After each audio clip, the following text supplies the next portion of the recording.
नमस्कार बच्चों। आज हम कक्षा 10 में 5वां चैप्टर समांतर श्रेणी जिसका nवां पद ज्ञात करने का सूत्र किया था उस पर आधारित प्रश्नमाला 5.2 का सवाल नंबर 4 कर रहे हैं, जिसमें हमें ये दिया हुआ है कि एक समांतर श्रेणी 3, 8, 13, 18 डैश डैश डैश का कौन सा पद 78 है, हमें ज्ञात करना है। तो इस 3, 8, 13, 18 पहला पद दिया हुआ है 3 है। डी का मान हम निकाल सकते हैं दूसरे पद में से पहला पद घटाकर, यानी 8 में से 3 घटाकर 5। कौन सा पद 78 है? कौन सा पद 78 का मतलब an का मान 78 दिया हुआ है, हमें अंतिम पद 78 दिया हुआ है, n का मान ज्ञात करना है। कौन सा पद यानी n का मान।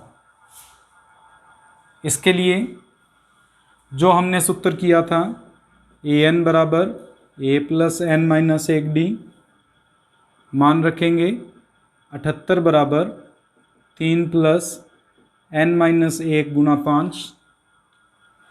हल करेंगे, ये प्लस का 3 इधर आएगा, माइनस का 3, 5 से गुणा कर दें तो 5n माइनस 5। 78 में से 3 घटाएंगे 75, ये माइनस का 5 इधर आएगा, प्लस का 5 बराबर 5n। 80 बराबर 5n। हमें n का मान चाहिए, 5 गुना में भाग में चला जाएगा, 80 में 5 का भाग देंगे, 16 5 80, अर्थात 16वां पद हमारे पास AP का 78 है, जो हमें ज्ञात करना था।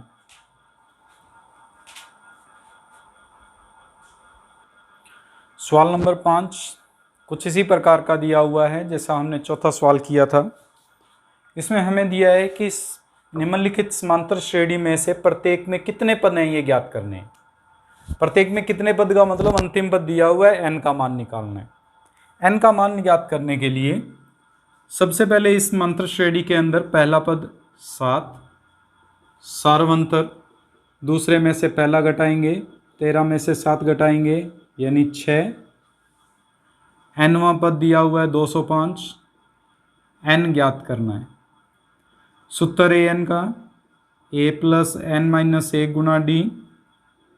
an का मान 205, a का मान 7, n का मान हमें ज्ञात करना है, d का मान 6।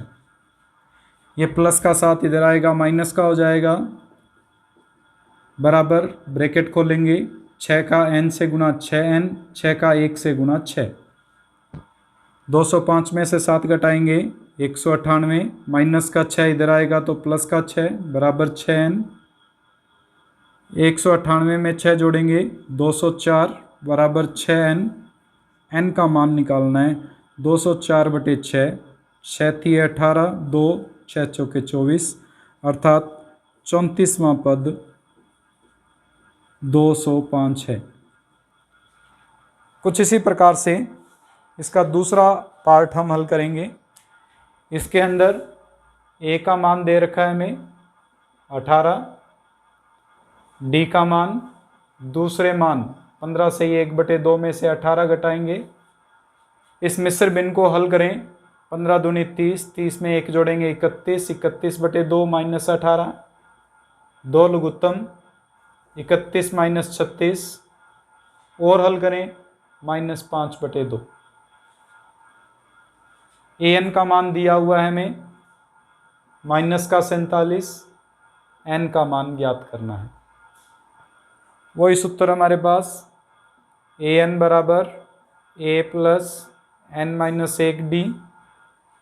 an का मान -47, a का मान 18, n माइनस 1 गुणा -5/2। हल करेंगे, 18 प्लस का इधर जाएगा, माइनस का, -47 माइनस 18 -5/2, तो इसको हम गुणा करेंगे, 2 को बाहर रख लेते हैं 1/2 के रूप में, -5 का n से गुणा -5n, -5 का -1 से गुणा +5। इन दोनों को जोड़ेंगे, 65 माइनस का 65, ये 2 भाग में है, गुणा में आ जाएगा, बराबर माइनस का 5n प्लस का 5। 65 को 2 से गुणा करेंगे, माइनस 130 प्लस का 5, इधर आके माइनस का 5 बराबर माइनस 5n, और हल करें तो माइनस 135 बराबर माइनस 5n। हमें n का मान ज्ञात करना है। माइनस 135 में माइनस 5 का भाग देंगे, माइनस से माइनस कट जाएगा, 5 दूनी 10, 5 7 35, अर्थात 27वां पद माइनस 47 है। इस प्रकार से हम 5वां सवाल जो है इस प्रश्नावली का हल करेंगे। सवाल नंबर 6, क्या AP 11 8 5 2 डैश डैश डैश का एक पद माइनस 150 है? इसका अर्थ ये हो गया कि हमें n का मान ज्ञात करना है और चेक करना है क्या n का मान कोई पूर्णांक है या नहीं है। पूर्णांक बटे में नहीं आना चाहिए, एक संख्या आनी चाहिए, 4 5 10 15 किसी तरह से। क्या ऐसे कोई n का मान प्राप्त होता है कि नहीं? अगर n का मान बटे में प्राप्त हो या माइनस में हो तो हम कहेंगे कि ऐसा पद संभव नहीं है। ये मैं पहले भी बता चुका हूं, किसी भी समांतर श्रेणी का कोई भी पद हमेशा पद लिखा जाता है तो पहला पद, दूसरा पद, तीसरा पद, चौथा पद, उसमें एक संख्या आती है, 1 2 3 4 5 काउंटिंग जो होती है, कभी भी बटे में नहीं आती। 3/2वां पद नहीं होता, 3.5वां पद नहीं होता, 4.5वां पद नहीं होता। तो कुछ इसी प्रकार से जैसे हमने पिछले सवाल किए हैं, हम n का मान ज्ञात करके देखते हैं। पहले a का मान दिया हुआ है 11, d का मान है a2 माइनस a1 यानी 8 माइनस 11 माइनस 3, an का मान दिया हुआ है माइनस 150।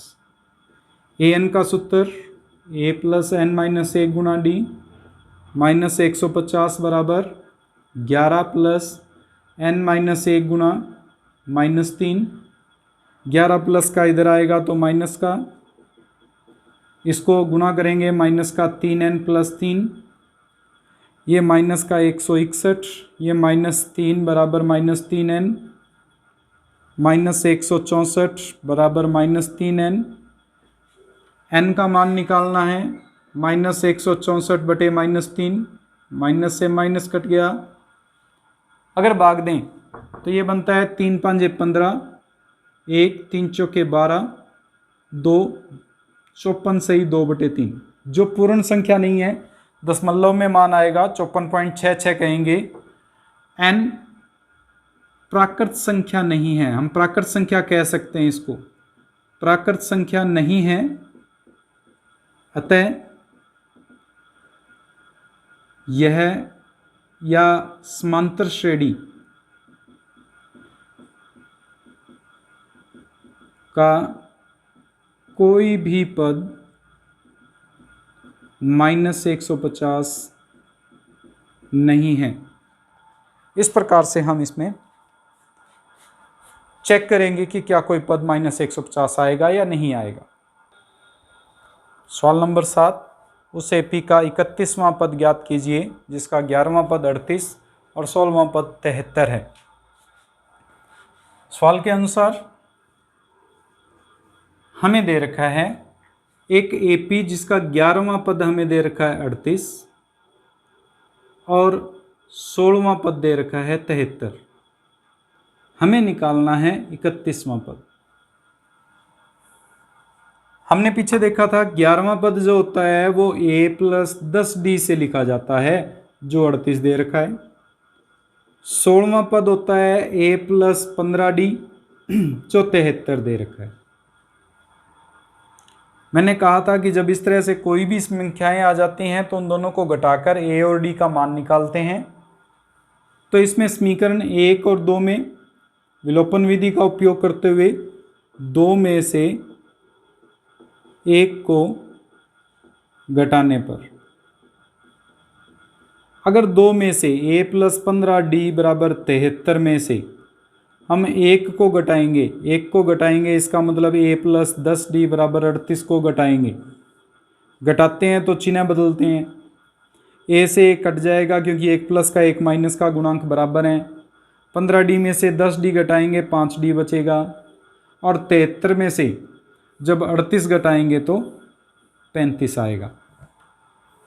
D का मान निकाल लेंगे इससे, 35/5 यानी 7 आ जाएगा। D का मान समीकरण 1 में रख देते हैं। समीकरण 1 से a + 10 × 7 = 38। हमारे पास D का मान जो आया है वो 7 आया है। a + 10D यानी 10 × 7 = 38। a + 70 = 38। a का मान निकालेंगे, 38 - 70 यानी 32। a का मान आ गया हमारे पास, माइनस का 32 होगा ये, क्योंकि बड़ी संख्या माइनस की है। और d का मान आ गया हमारे पास 7। हमें निकालना है 31वां पद।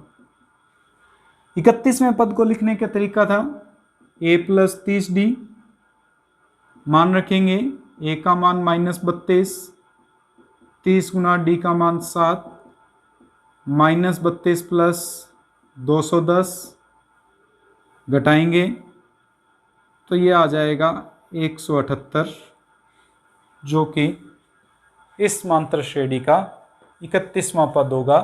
अर्थात हम लिख सकते हैं कि AP का 31वां पद 178 है।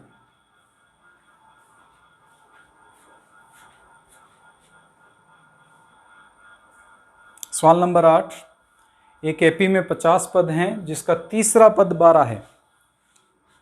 हमें दिया हुआ है तीसरा पद जो है 12 और अंतिम पद, टोटल 50 पद हैं, अंतिम पद 106 दिया हुआ है। इसका मतलब 50वां पद दिया हुआ है 106। हमें पूछा है 29वां पद, जैसा अभी अभी किया था। तीसरा पद लिखने का तरीका a + 2D = 12। 50वां पद a + 49D = 106। समीकरण 1, 2 में से 1 घटाने पर, 2 में से 1 घटाएंगे, a + 49D = 106 में से a + 2D = 12 घटाएंगे, घटा देते हैं, a से 1 कट जाएगा। 49 में से 2 घटाएंगे, ये बन जाएगा 47D। 106 में से अगर 12 घटाएंगे तो ये बन जाएगा 94। D का मान 94/47 यानी 2। D = 2 समीकरण 1 में रखने पर यह बन जाएगा a + 2D = 12, a + 2 × 2 = 12, a + 4 = 12, a का मान 12 - 4 यानी 8। 29वां पद निकालना है जो a + 28D होगा। a का मान 8, 28 × 2, d का मान 2 प्राप्त हुआ था, तो 8 + 56 64, जो कि 29वां पद है। AP का 29वां पद 64 है। इस प्रकार से सवाल संख्या 8 हल करेंगे। क्वेश्चन संख्या 9, किसी AP के तीसरे और 9वें पद 4 और -8 हैं, तो इसका कौन सा पद शून्य होगा। हमें दिया हुआ है एक AP है, इसका तीसरा पद हमें दिया हुआ है 4, यानी A3 का मान है 4। 9वां पद -8। तीसरे पद को लिखने का a + 2D बराबर दिया है 4। 9वां पद a + 8D बराबर है -8। समीकरण 1 और 2, इनका उपयोग करके सबसे पहले हम a और d का मान निकालेंगे। वही विधि, 2 में से 1 को घटाने पर अगर 2 में से 1 को घटाते हैं तो a+8d में से a+2d बराबर 4 घटाएंगे, चिन्ह बदलेंगे, a से a कट जाएगा, 8d में से 2d घटाएंगे 6d, 8 और 4 जुड़ जाएंगे क्योंकि दोनों माइनस के हैं, -12। d का मान निकालना है, -12/6 यानी -2। समीकरण 1 से a+2d बराबर 4, a+2 गुणा -2 बराबर 4, a -4 बराबर 4, a बराबर आ जाएगा 4 + 4 जो हो जाएगा 8। a का मान 8 है, d का मान -2 है और हमें पूछा है कि कौन सा पद शून्य होगा।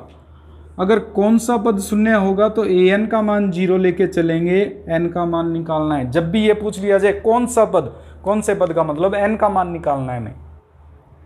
an के लिए सूत्र an बराबर a+n-1 गुणा d, 0 बराबर a का मान हमने निकाला था 8, n-1 गुणा -2, 8 प्लस का इधर आएगा माइनस का, -2 से गुणा करेंगे तो माइनस का 2n प्लस का 2, +2 इधर आएगा तो माइनस का 2 हो जाएगा, -8 प्लस -2 बराबर -2n, -10 बराबर -2n, n का मान चाहिए, -10 में -2 का भाग चला जाएगा, अर्थात पांचवा पद शून्य है।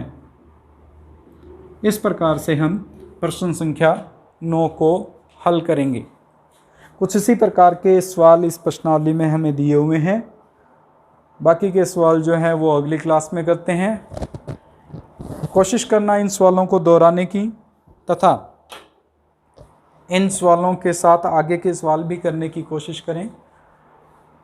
अगर इन सवालों में कोई डाउट है तो कमेंट बॉक्स में लिखते हुए आप मेरे से पूछ सकते हैं, मैं दोहरा दूंगा, या अन्य कोई ऐसा सवाल हो जो आपसे नहीं हो रहा हो तो वो भी आप पूछ सकते हैं, मैं उसको दोहराते हुए लिख दूंगा, करवा दूंगा।